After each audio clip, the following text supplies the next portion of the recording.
I want to tell you what I learned on Saturday. We were celebrating our success, and in doing success, a lot of things came in my mind. That one of the questions people ask, why didn't I make money, and what was PMPM is, what is the benchmark is. So we're going to cover all that a little bit today. But before we go there, I also discuss the future.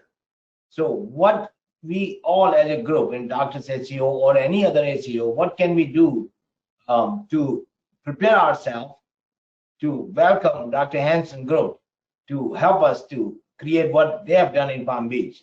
So Dr. Hansen, tell us about what we need to do to make you feel like, you have to come to us. Now we are ready for you. Hi, thank you, Dr. Agarwal. Always a pleasure to be on be part of your program. It looks to me that Carrie and you guys are already halfway to get to where we're doing in terms of creating a Medicare Advantage plan, because you guys are doing learning probably the most important aspect of a successful Medicare Advantage plan, which is I don't want to say that like where the money is, but actually where the money is. And the reason why it's so important is traditionally in fee-for-service, the doctors and the coders and the billing companies have always taken the least path of resistance, and they get paid if there's one code in the diagnosis, as opposed the same as if there's 5 codes for the diagnosis. So when that patient ends up switching to a Medicare Advantage plan, the government pays the Medicare Advantage plan one lump sum on the patient's illness, and the only way they know the illness is based on that diagnosis. So it happens so often that a Medicare patient fee-for-service has been transferred over, and the majority of the primary care codes are just one, and we can just say hypertension. So they have a fee that how much does it take to take care of that patient with the hypertension. But since nobody has done really proper coding or accurate coding or hasn't included a lot of the specialist situations, we miss that the patient's also, potentially diabetic, may also have some sort of arthritis, osteoarthritis, rheumatoid arthritis, may have some level of, cyst issues, polyps, whatever the case is. So the government doesn't include that, but once it gives it to you at only that one diagnosis, hypertension, they still expect you to take care of every condition that patient has, A to Z. They kind of don't care. Thus, your Medicare Advantage plan is potentially at a deficit right off the bat. So it's not about collecting all the money for the wrong reasons. It's about collecting all the money so you can provide the highest level of service for your patients which are sick, and being able to meet the goals of those patients. But if it's not documented, the government doesn't see it. And it's just like anything, if it's not charted, it's not there. But they're not reading the notes. They're only looking at the claims data from their perspective, and only the primary care claims data, to be more specific. So it's the job of the primary care to get all the others if we're obviously etching to that space. So we're here to talk today about what the future is for Doctors ACO, and is there a viable option to consider creating or replicating a physician-owned entity for a Medicare Advantage plan. And there are a lot of benefits to doing it physician-owned. To me, it seems like it's a little bit of a loophole, because it's something in the healthcare world that we as physicians are allowed to own, allowed to support, allowed to refer to, and obviously improve upon and have full investor rights to it. It's a very, very hard barrier to get into the insurance business. It's a high barrier, so that's probably why they never thought physicians would be able to actively get into it. But now with the ACO model, I believe the ACO model is the holy grail for physicians to get into the insurance arena, because it already has established a set of organized physicians and a pathway to get those physicians the tools they need to succeed in a physician-owned Medicare Advantage plan. And we have been working at it at Palm Beach for a while.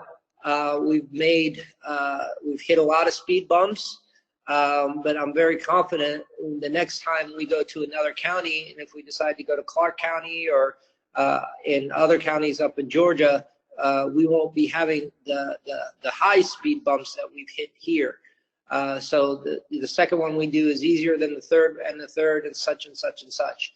But the motivation and the assets that the asset wealth that you will have by creating your own insurance plan is potentially unmeasurable. You guys are probably in a world now where a lot of MSOs are coming, and they're forming all these entities, and they're creating potential nice revenue returns. Our model is no MSO. We are basically going to be nimble enough to do all the support that any MSO can do. Thus, we are creating the asset that you guys are potentially giving to other MSOs. So if you have an MSO in your area and you're successful with them, great, we love it. But when that MSO goes and sells or transfers hands to somewhere else, the physician is really not getting any asset gaining benefit from there. And the space right now, Medicare Advantage space appears to be very hot and is valued extremely high. There's one now that's going public called Clover Health, and you guys can Google it. The values are crazy. It's going to be an IPO coming to the stock market. The value is very, very high. Another one is Devoted, very, very high. That one's not public, it's privately held, but it keeps going to the equity world to create more money. Now, again, those entities, doctors are not part of it, so they're not benefiting, yet they're creating the building blocks to get them to those high valuations. So we want to create something that we can create and we can benefit from, and that's a real asset. As much as you guys have done amazing work, all of you, the team up here created an amazing ACO. It's hard to say how much of a value you've created, because we're all ACOs are based on contracts with the government, and we just don't know how long the contracts are going to continue perpetually in the future for. So an investor is a little bit cynical about coming into throwing a lot of money at a potential asset that's based on a government contract. We have the same scenario in Palm Beach ACO. We're very, very successful. It's not like a proven business model of an HMO that's been in existence for 55 years and it's a true asset in that sense.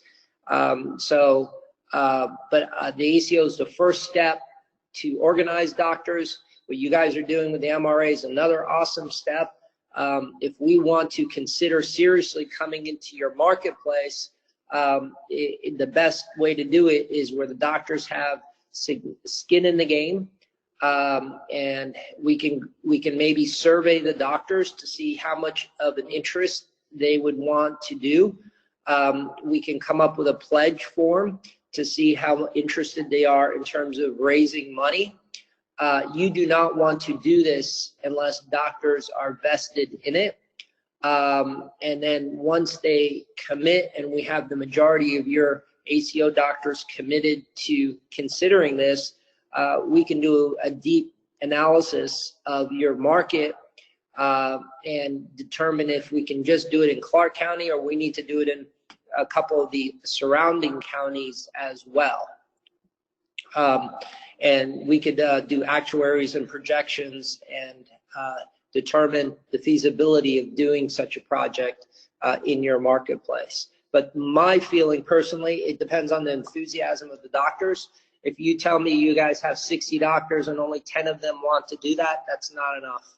If you tell me that, you know, 50 out of your 60 doctors are willing to put some money up to do this, that would make it much better, much better. And there's a lot of advantages for the physician to be an owner in this. The biggest advantage besides the financial benefits, if it's successful, it's the fact that you're going to be a part of a plan that if you're an owner cannot kick you off the plan. So if you join one of the other plans, you know, they can kick you off in 5 minutes for whatever reason and move the patients to a clinic. Usually the legacy plans, you know, they advertise, they get a lot of extra patients, and they usually give it to their, at least in this marketplace, they give it to their own clinics that they own, or in those regards. But here, when we advertise, it may be a source of new patients to the doctors. It may be, it'll be a source for the physicians to have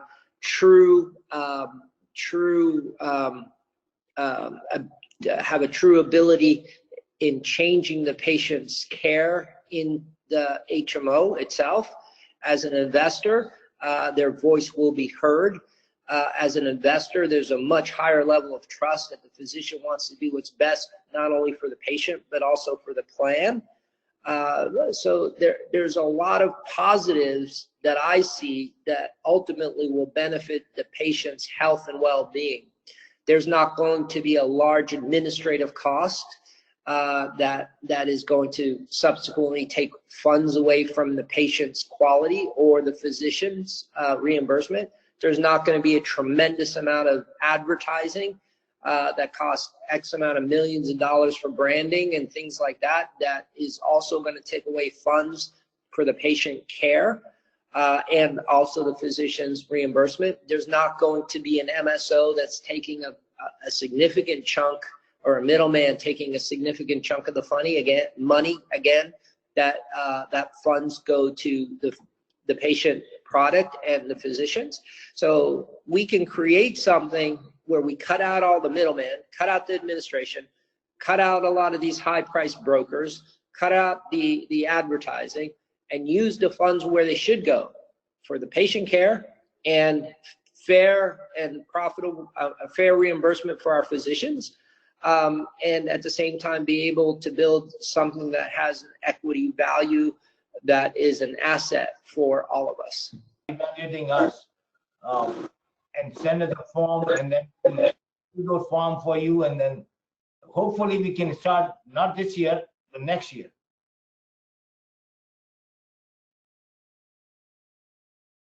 Am I muted?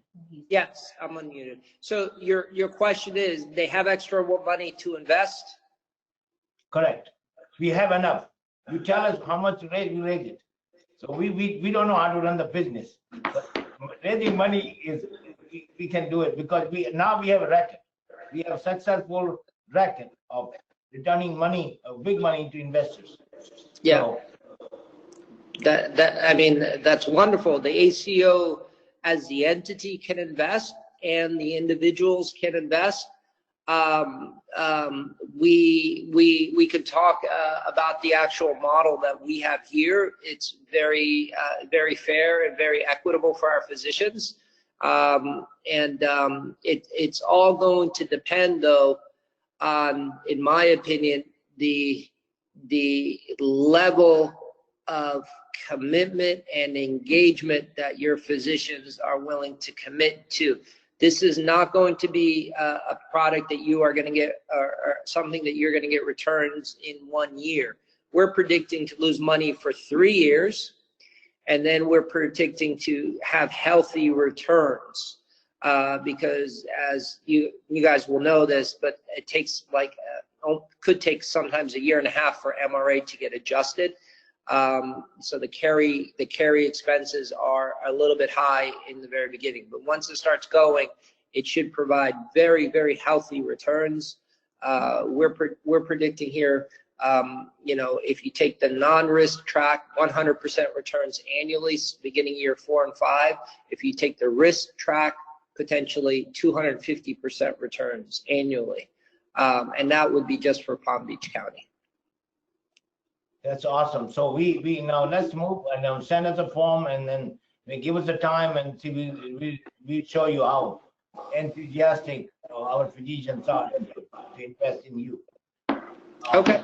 So if you want, we can go ahead and put something together and get you guys to survey it out, and see at what level of commitment it is. I hate to say the, money speaks, put your money where your mouth is, but the reality is for something like this, we need the doctors all in. Because the rewards are going to be really, really good.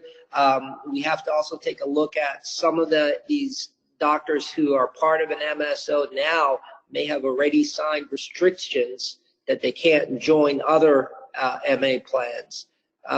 They provide a lot of different things in there that makes it difficult, like first right of refusal, this. But one of the things that we're finding is some of our doctors cannot take our plan because they're penalized. They can lose their actual other plan if they do. So they're trying to work around it. So people sign things, and doctors are very innocent at times. They sign things without understanding what they're signing, and then it comes back to bite them. Well, you warn us, so we want to warn all our physicians. Check their check their MA plan, what they have signed. Thank you, Yeah. Thank you, Dr. Hanson, and we will stay in touch. And David, please pass the knowledge to David, and David can connect with us. Absolutely. Looking forward to making it happen.